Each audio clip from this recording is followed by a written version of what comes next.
It was late October in Charleston, South Carolina, the kind of crisp autumn afternoon when the air carried a salty hint from the harbor and the red-orange.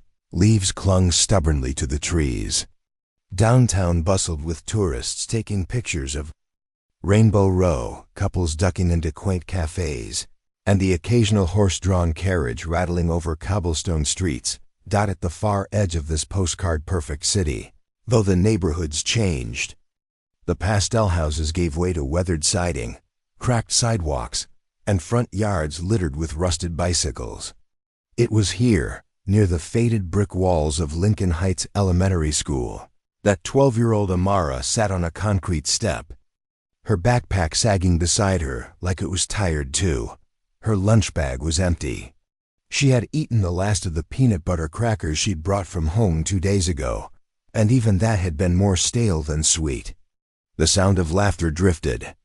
From the other side of the schoolyard fence, where a group of kids sat around the picnic tables under the shade of an old oak, the smell of something warm, fried chicken, maybe, floated through the air. Curling into her stomach like a cruel joke, Amara pulled her knees to her chest and tried to look like she didn't care. From across the yard, a man watched her, Ethan. Whitmore was the kind of figure who didn't blend into a schoolyard crowd.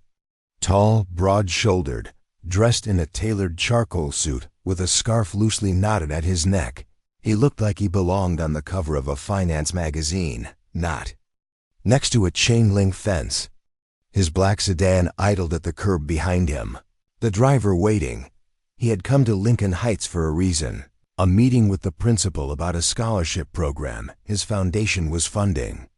But as he walked out of the main building, papers in hand, his eyes had caught on the small, thin figure sitting alone, separated from the noisy, colorful chaos of the other kids.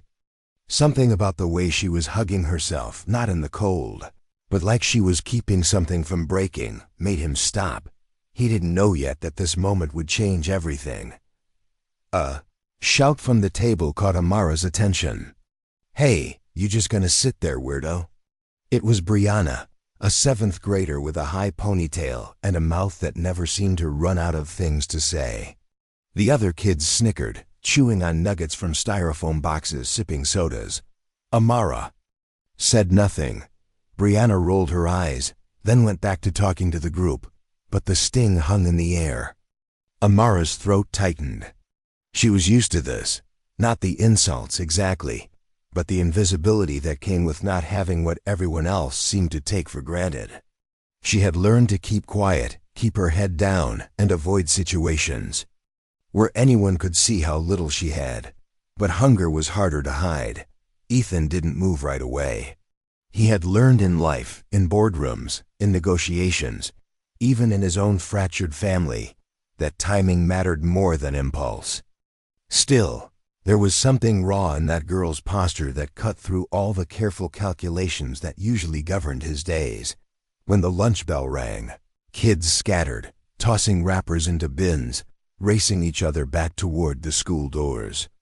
Amara stood, brushing off her jeans, and slung her empty backpack over one shoulder. She started toward the side entrance, but as she passed near the oak tree, Ethan stepped forward. "Hey," he said gently. She froze, eyes darting to his suit, his shoes, the polished watch on his wrist. Grown-ups who looked like him didn't usually talk to kids like her. Not here, not now. "Are you—" Ethan hesitated, unsure how to phrase it without sounding like pity. "Are you okay?" Amara's gaze dropped to the ground. "Yeah, I'm fine." It was the same answer he'd given 1,000 times in his own childhood, back when strangers occasionally asked questions they didn't really want the answers to. He could hear the lie in her voice as clearly as if she'd shouted it. Then she looked up, and for the briefest moment, the practiced armor slipped. Her voice was so quiet. He almost didn't hear it over the rustling leaves. "Can I eat with you?" The words hit him harder than they should have. Maybe it was the way she didn't say, "Can I have something to eat?" She asked to be with someone. That small difference lodged itself in his chest like a thorn. "Of course," he said before thinking. Her eyes widened, suspicion flickering. Really? Really? He nodded toward a small bench near the front gate. Wait right there. He walked quickly to his car, opened the passenger side door, and pulled out a brown paper bag, the lunch his assistant had packed for him. That morning, a turkey sandwich on whole wheat, a small salad, a bottle of apple juice, and a slice of pumpkin bread from his favorite bakery. He had been too busy to touch it. When he returned, Amara was still there, though her stance was half turned toward the school, as if ready to bolt. This is for you, he said, handing her the bag. She hesitated, looking from his face to the bag and back again. Why? Because, he said simply, no one should have to sit alone and be hungry. Something in his tone, not pity, not charity, but quiet certainty, made her take it. She sat on the bench, peeling back the sandwich wrapper with careful fingers, as if afraid it might disappear. The first bite seemed to thaw something in her. They didn't talk much. Ethan asked her name, where she lived. She answered in short sentences, eyes down, as though words were rations too. He didn't press, but he noticed the bruised straps of her sneakers, the way the backpack zipper was held together with a paper clip, the faint outline of ribs under her sweater. When she finished, she looked at him like she was trying to solve a puzzle.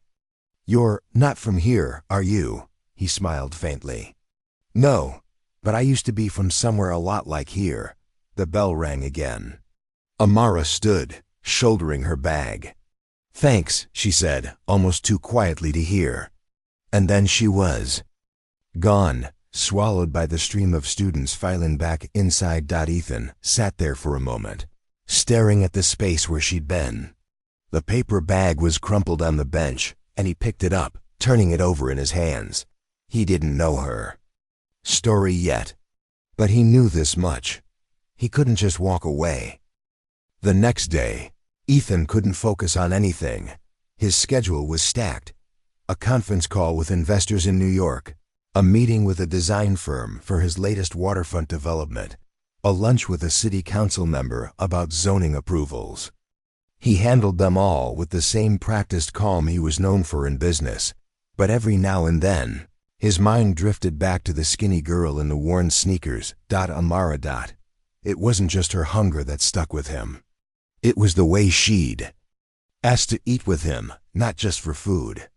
Like company was even rarer than a meal. By 3 o'clock, Ethan was back in his car, giving his driver a new address. Lincoln Heights Elementary. The driver raised an eyebrow but said nothing. Ethan was a billionaire. Billionaires didn't need to explain their errands. School was letting out when they arrived. Kids poured through the front doors in a noisy wave, backpacks bouncing, sneakers pounding the pavement. Some darted into waiting cars. Others headed toward the bus stop. Ethan spotted her instantly. Amara was walking alone again, her pace slow, like she had nowhere to be in a hurry for. A paper flyer peeked out from the side of her backpack, a crumpled notice from the school. Her hair caught the light in a halo of dark curls, though it looked like it hadn't been brushed in a while. He got out of the car. Amara! She froze mid-step, the wariness flashing back in her eyes. She glanced at the car, at his suit, then back at him. What are you doing here? I wanted to see you, he said simply. And I was wondering if you'd like to grab a snack. She hesitated. Why? Ethan smiled faintly. Because yesterday you asked me to eat with you, and I'd like to return the favor. Her gaze lingered on him, searching for the catch. She finally shrugged. Okay. They ended up at a small diner 2 blocks away, the kind with red vinyl booths and a menu taped to the wall, where you could smell fresh coffee even from the street. Ethan ordered grilled cheese sandwiches and chocolate milkshakes for both of them, and for a while, they ate in comfortable silence.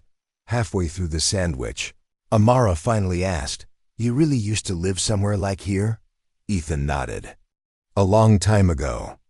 My mom and I rented a tiny apartment above a laundromat in Ohio. We didn't have much.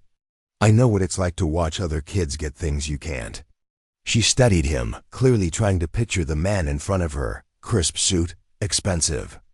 Watch in that world. So, what happened? How'd you end up like you? He chuckled. Lots of hard work, a little luck, and a few people who cared enough to help.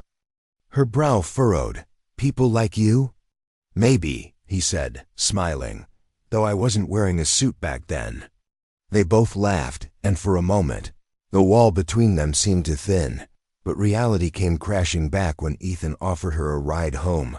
Her smile vanished. No, I can walk. It's getting dark, he said gently. I'll make sure you get home safe. She shook her head, gripping the straps of her backpack. You can't. Something about her tone made him pause. Why not? Amara's eyes darted to the floor. You just can't. Then she turned and slipped out the diner door before he could stop her. He followed at a distance, keeping to the opposite side of the street. She cut through a narrow alley, past two boarded-up shops, and crossed into a neighborhood where the streetlights flickered more than they glowed. Finally, she ducked into a weathered two-story building with peeling paint and a sagging porch. Ethan stopped at the corner, watching the door swing shut behind her. The place didn't look safe. It looked like the kind of building where the rent was paid in cash, and the landlord pretended not to notice things. He had lived in places like that before, places where you learn to be invisible. That night, Ethan lay in bed, staring at the ceiling of his penthouse. The city skyline glowed beyond the glass wall, but he barely saw it. He thought about the guarded look in Amara's eyes, the way she'd bolted when he mentioned going home. Something was wrong. And if he knew anything from his own past, it was that kids like her didn't ask for help until it was too late. The next afternoon, he showed up again at the school. But Amara didn't come out. He waited until the crowds thinned, then walked. Inside, the receptionist hesitated until he mentioned the scholarship program. Then she pointed him toward the cafeteria. That's where he found her, sitting alone at the far end of a long table, an untouched carton of milk in front of her. Hey, he said softly, sliding into the seat across from her. She didn't look up. You shouldn't be here. I know, he said. But I couldn't stop thinking about you. Her fingers traced the edge of the milk carton. Why? Because I think you're carrying more than any kid should have to. Her head snapped up, eyes blazing for the first time. You don't know anything about me. You're right, Ethan said calmly. I don't, but I'd like to. For a long moment, she said nothing. Then, almost in a whisper, you really want to know? Yes. She took a shaky breath. Then you better be ready. 'Cause it's not a nice story. The cafeteria's buzz faded into a dull hum as Amara's words hung between them. Her eyes darted around the room, scanning for teachers or kids who might overhear, before she leaned in closer. My mom, she swallowed hard. She's gone. A lot. Works nights. Sometimes. Doesn't come home for a few days. Ethan kept his expression calm, even as his stomach tightened. Where is she when she's not home? Amara's voice cracked. With her boyfriend. He's not nice. Her fingers gripped the milk carton so tightly the cardboard bent. When he's around, I stay out of the apartment. I sleep in the laundry room in the basement sometimes. It's better then. Being there. Ethan's chest burned with a mix of anger and something deeper, the old familiar ache of knowing exactly what it felt like to be left behind. Has anyone at the school? I'm not telling them, she cut in quickly. If they find out, they'll put me in foster care. And I'm not going to some stranger's house. Her fear was raw, almost feral. She wasn't just protecting herself from danger. She was protecting the tiny scraps of control she still had. Ethan exhaled slowly. Okay, I hear you. She eyed him suspiciously. That's it. You're not going to tell anyone. He shook his head. Not unless you want me to, but I want to help you, safely. They talked in low voices until the lunch bell rang, and Amara slipped away to class. But Ethan couldn't shake the images from his mind. The dark basement, the locked door, the shadow of someone's boyfriend looming in the background. That evening, Ethan called in a favor. Her name was Rachel Mendez, an attorney who'd once helped him quietly settle a messy situation involving one of his construction projects. But before she was a high-powered lawyer, she'd worked for child advocacy groups. She's 12, Ethan explained over the phone. Bright, tough, but she's living in hell. Rachel didn't hesitate. You want me to pull records? See if there's a file? Yes, quietly. The next day, Ethan didn't see Amara at school. Instead, he got a text from Rachel. We need to talk.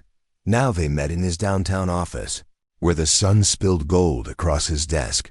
Rachel sat down. A thin manila folder. There's nothing official, she said. No CPS reports.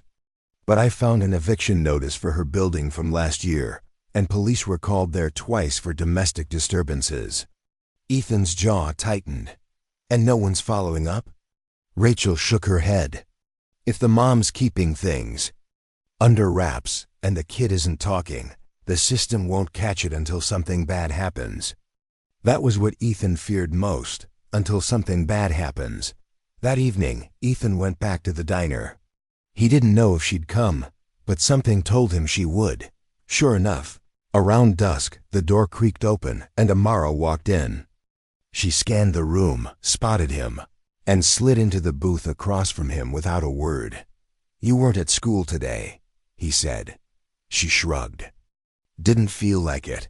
They sat in silence for a moment. Then Ethan leaned forward. Amara, I know you don't trust Isley, but I need you to believe me when I say you're not alone anymore. Her jaw tightened. People say that. Then they leave. I won't. His voice was steady, but his hands curled into fists under the table. Not unless you tell me to. For a moment, she just stared at him, searching for cracks in his words. Then, quietly, if you really mean that, I need your help tonight. The words jolted him. What happened? She glanced toward the diner's window where the neon sign flickered. He's back. My mom's boyfriend. He's drunk. I can't go home. Ethan's blood ran cold. Okay, he said, already pulling out his phone. You're coming with me. She shook her head sharply. No cops, no child services, no one you don't want to see, he promised. But you're not sleeping on a basement floor. Tonight. 15 minutes later, they were in his car, the city blurring past. He took her to a small guest house on the edge of his property, a cozy, one-story place with a porch swing and a warm light spilling from the kitchen window. It had been empty since the last time his sister visited. Inside, Amara's eyes darted from the overstuffed couch to the shelves lined with books, to the kitchen where the smell of something fresh-baked still lingered. She looked like she was afraid to touch anything, like it might vanish if she got too close. This is yours for as long as you need it, Ethan said softly. Her eyes flicked up to his. Why are you doing this? He hesitated. Because once, a stranger gave me a place to sleep when I had nowhere to go. It saved my life. Her lips trembled, but she looked away quickly. I'm not gonna cry. Good, he said gently. You don't have to. Later, when she'd showered and changed into a set of soft pajamas from the guesthouse closet, she padded into the living room and sat beside him on the couch. Ethan? She said, her voice small. Yeah? Thanks for eating with me. That day, he smiled faintly. Thanks for asking. For the first time since he'd met her, her shoulders eased, just a little. But Ethan knew this wasn't over. If her mom's boyfriend was dangerous, there was a storm coming, and he'd just stepped directly into its path. Morning sunlight spilled into the guest house, painting the walls in warm gold. The scent of bacon and pancakes drifted from the kitchen, where Ethan stood in rolled-up sleeves, flipping the last pancake onto a plate.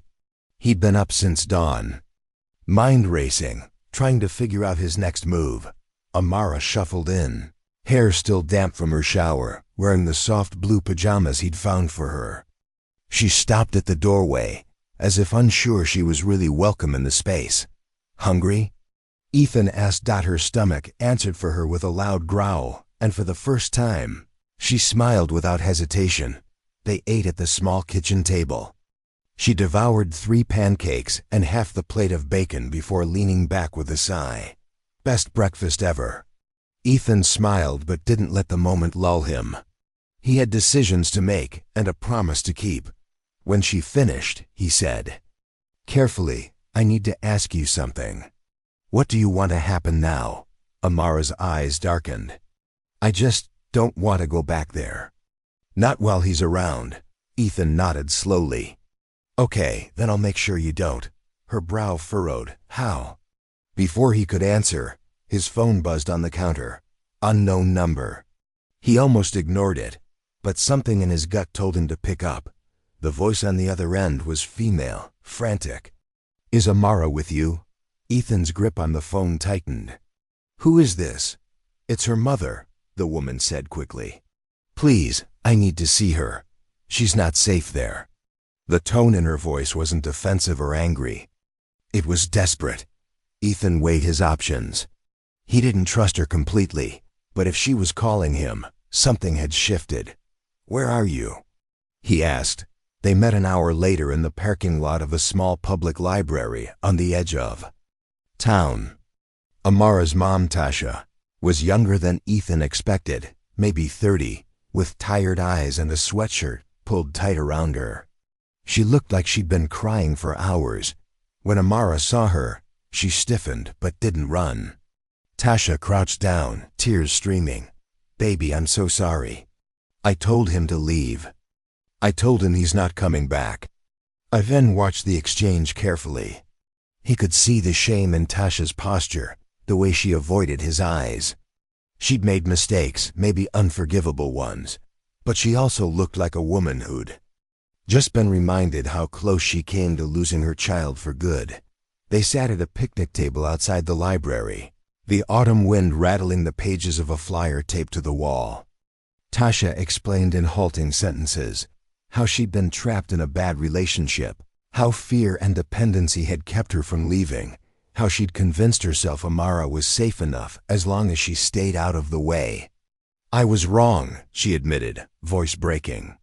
"And if you hadn't, if she hadn't found you." She stopped, swallowing hard. "Thank you." Ethan didn't answer right away. He was looking at Amara, who was staring down at her sneakers. "You get to decide," Ethan said finally.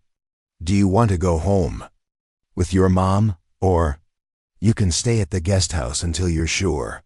Amara's head lifted. "I want to try, but only if I can call you whenever I need to." Ethan's answer was immediate. Always. 2 weeks later, Ethan sat at the same diner where it had all started. The bell above the door jingled, and Amara came in, grinning. She slid into the booth across from him. "She's really trying," Amara said, referring to her mom. "We even made spaghetti together last night. From scratch." "That's good," Ethan said with a smile. "And how about you?" Amara took a fry from the basket between them. "I'm okay. Better than okay. And I still get lunch at school now." He raised an eyebrow. "No more eating alone?" She shook her head, grinning. "Nope. And sometimes I even share." They ate together in companionable silence. The noise of the diner wrapped around them, the clink of silverware, the hiss of the griddle, the low murmur of voices, but for Ethan, it all faded into the simple truth of the moment. A girl had once asked him, "Can I eat with you?" And because of that, both their lives had changed. When they finished, Amara grabbed her backpack and started toward the door. But just before she left, she turned back. "You were right, you know," she said. "About what?" "That day. You said no one should have to sit alone and be hungry." She smiled, a little shy but full of warmth. "Now I know what you meant." Ethan's throat tightened. "Good."